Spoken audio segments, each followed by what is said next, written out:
Rail স্টেশনে রাত কাটানো ছেলেটা, যার ঘর ছিল না, কাপড় ছিল ছেঁড়া, আর পেটে ছিল না ভাত, আসছে দেশের মঞ্চ কাঁপায় হাজারো মানুষের সামনে। এই গল্পটা শুনলে আপনার নিজের জীবনকেই নতুন করে দেখতে ইচ্ছা করবে। তার নাম রাশেদ। তার বাবা মারা যাওয়ার পর মায়ের সাথে রেল স্টেশনে থাকতো। খাবার ছিল না, স্কুলে যাওয়ার তো স্বপ্নের মতো, রাতে প্ল্যাটফর্মে ঘুম, সকালে পলিথিন কুড়িয়ে বাজারে বিক্রি করতো। একদিন এক বৃদ্ধ লোক রাশেদকে ডাকলো, বলল, তুই ছোট, তুই শুধু মুখে মুখে দেখ, তুই যা দেখিস তা দিয়ে মানুষকে বলতে বোঝাতে পারিস। লোকটা ছিল একজন অবসরপ্রাপ্ত শিক্ষক।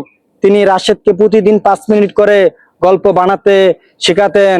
রাশেদ শিখতে লাগলো, দুপুরে কাজ করত, রাতে স্টেশনে ব্রেঞ্চে বসে মুখস্থ করত গল্প।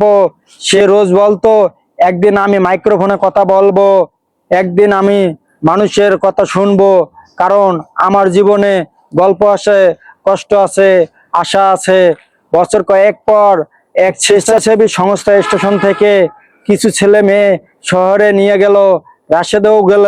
সেখানে সে সুযোগ পেল বক্তৃতা প্রতিযোগিতার অংশ নেওয়ার। মঞ্চে উঠে সে বলল, আমি সেই ছেলে যে জীবনকে হারাইনি, যে কষ্ট গল্প বানিয়ে আপনাদের কাছে এনেছে। তার বক্তৃতা শুনে সবাই স্তব্ধ। তার নাম ছড়িয়ে পড়ল নিউজে, ফেসবুকে, ইউটিউবে। আজ রাশেদ একজন আন্তর্জাতিক মোটিভেশনাল স্পিকার।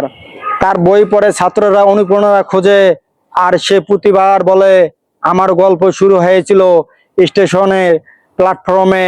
কথা থেকে শুরু করছো, সেটা বড় কথা না, তুমি কোথায় যেতে চাও সেটাই আসল। স্বপ্ন যদি সত্যি করতে চাও তাহলে হাল ছেড়ো না, তুমি পারবে, চাইলেই তুমি পারো।